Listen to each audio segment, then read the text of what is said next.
जय हिंद दोस्तों, स्वागत है आप सभी का आपके अपने YouTube चैनल जैकपुर पे। तो आज के इस वीडियो में हम लोग क्लास 10 का ITS का एग्जाम आप लोगों का 11 फरवरी को होने जा रहा है और इसके लिए हम मॉडल सेट 2 लेकर आए हैं। इसके पहले भी हमने सेट 1 चैनल पे अपलोड कर दिया है। यदि आप लोगों ने नहीं देखा है तो उसका लिंक हम इसी वीडियो के डिस्क्रिप्शन में डाल देंगे, जहाँ से जाकर के आप उसको आसानी से देख सकते हो। साथ ही साथ इस वीडियो के लास्ट में भी आपको वो वीडियो दिखाई देगा, उस पर क्लिक करके आप उस वीडियो को देख लीजिएगा आसानी से। टोटल हम 4-5 वीडियोज़ आप लोग को प्रोवाइड करवा देंगे एग्जाम के पहले, क्योंकि पूरे यूट्यूब पर आप सर्च करोगे तो कहीं पर भी आपको ITS का तैयारी नहीं कराया जा रहा है, केवल और केवल हमारे चैनल पे कराया जा रहा है। इसलिए हमारे चैनल को अभी सब्सक्राइब कर लीजिए, घंटी वाले आइकन को जरूर प्रेस कर लीजिए, ताकि आने वाली हर एक वीडियो का नोटिफिकेशन आपके मोबाइल पे जाए।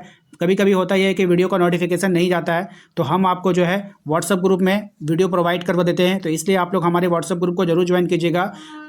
ग्रुप का लिंक हमने डिस्क्रिप्शन में डाल दिया है, वहाँ से जाकर जरूर ज्वाइन कीजिएगा। आइए पहले सवाल पे आते हैं। सबसे पहला सवाल आज के इस वीडियो का यहाँ पे आपके स्क्रीन पर आ चुका है। सबसे पहले सवाल में ध्यान दीजिएगा। इस सवाल में आपसे कहा गया है कि USB किस प्रकार का स्टोरेज डिवाइस है। 4 ऑप्शन है, उसको ध्यान से पढ़ लीजिए। पहले ऑप्शन में बोल रहा है तृतीयक होगा, दूसरे ऑप्शन में बोल रहा है माध्यमिक होगा, तीसरा ऑप्शन में बोल रहा है प्राथमिक होगा, चौथा ऑप्शन में बोल रहा है कि सहायक होगा। तो इसका जो राइट आंसर हो जाएगा ऑप्शन नंबर बी, ये जो हो जाएगा आपका माध्यमिक, है ना। प्राथमिक, द्वितीयक, तृतीयक, इस तरह का जो है स्टोरेज आपको यहाँ पे बोला गया है, ठीक है। तो ये किस प्रकार का स्टोरेज है आपको बताना है। तो ये जो है आपका एक तरह का सेकेंडरी स्टोरेज, जिसको हम लोग हिंदी में माध्यमिक बोलते हैं, ठीक है। कभी कभी बच्चे अंग्रेजी में याद कर लेते हैं, लेकिन वहाँ हिंदी में फंस जाते हैं।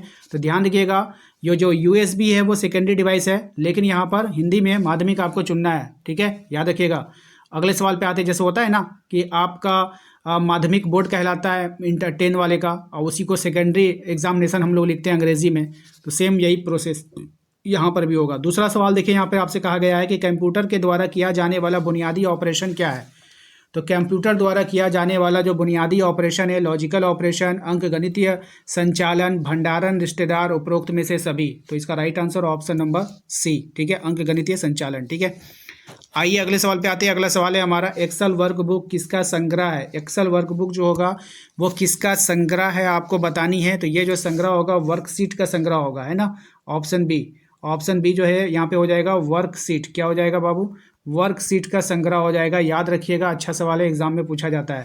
अगले सवाल पे आते हैं। अगला सवाल है हमारा, निम्नलिखित में से कौन एक ऑप्टिकल डिस्क का उदाहरण है। निम्नलिखित में से कौन एक ऑप्टिकल डिस्क का उदाहरण है आपको बतानी है। ऑप्शन आपके पास है डिजिटल बहुमुखी डिस्क है, जिसको हम लोग डिजिटल वर्सटाइल डिस्क कहते हैं।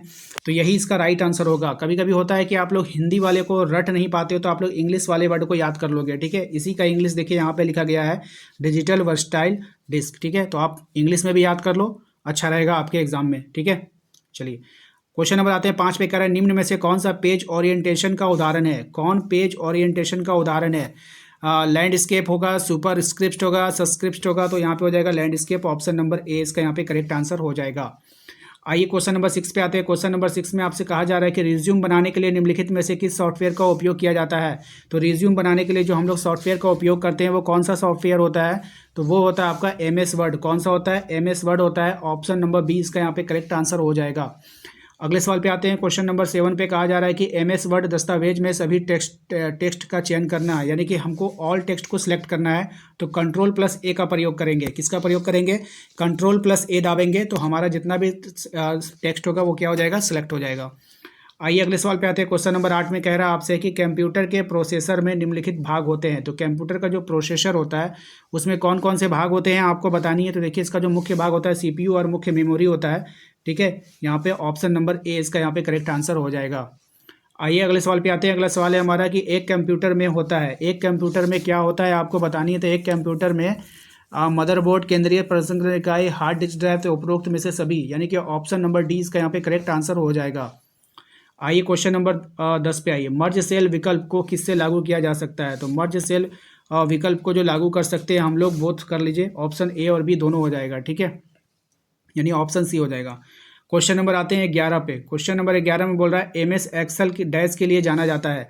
तो MS एक्सेल जो होता है वो किस लिए जाना जाता है। तो माइक्रोसॉफ्ट एक्सेल के नाम से जाना जाता है। किसे, माइक्रोसॉफ्ट एक्सेल के नाम से जाना जाता है। क्वेश्चन नंबर 12 में देखिए, formula in Excel start with, यानी कि एक्सेल में जो सूत्र होता है वो किससे शुरू होता है। तो बराबर के निशान से सूत्र स्टार्ट होता है, किसका, एक्सेल का, ठीक है। एक्सेल में फॉर्मूला जब हम लोग लगाते हैं तो पहले बराबर का चिन्ह देते हैं ना। चलिए ऑप्शन डी इसका राइट आंसर हो जाएगा। आइए अगले सवाल पे आते हैं। क्वेश्चन नंबर 13 में कह रहा है कि संचार एक नॉन स्टॉप क्या है, तो संचार एक नॉन स्टॉप प्रक्रिया हो जाएगी। ऑप्शन नंबर 20 का यहाँ पे करेक्ट आंसर हो जाएगा। क्वेश्चन नंबर आते हैं हम लोग 14 पे। क्वेश्चन नंबर 14 को ध्यान से देखिए। क्वेश्चन नंबर 14 में आपसे बोला जा रहा है कि संचार डैश कौशल का एक हिस्सा है। संचार जो है सॉफ्ट कौशल का एक हिस्सा है, ठीक है। ऑप्शन नंबर ए इसका करेक्ट आंसर हो जाएगा। नेक्स्ट आते हैं हम लोग अगले सवाल पे। कह रहा है कि माइक्रोसॉफ्ट एक्सेस डैश है। माइक्रोसॉफ्ट एक्सेस क्या है, एक डैश है आपको बतानी है। तो Microsoft Access network database model है। ऑप्शन नंबर ए इसका यहाँ पे राइट आंसर हो जाएगा। आशा करते हैं कि आप लोगों को आज का ये वीडियो पसंद आया होगा। आप लोगों को यहाँ पर देखिए कॉर्नर पे एक वीडियो दिख रहा होगा, ये इसका पार्ट 1 है, इसको जरूर देख लीजिएगा। और वीडियो को लाइक जरूर कीजिए। चैनल पे पहली बार आए तो सब्सक्राइब करके घंटी वाले आइकन को जरूर प्रेस कीजिएगा, ताकि आने वाली हर एक वीडियो का नोटिफिकेशन आपके मोबाइल पे जाता रहे। मिलते हैं नेक्स्ट अगले वीडियो में। Thank you.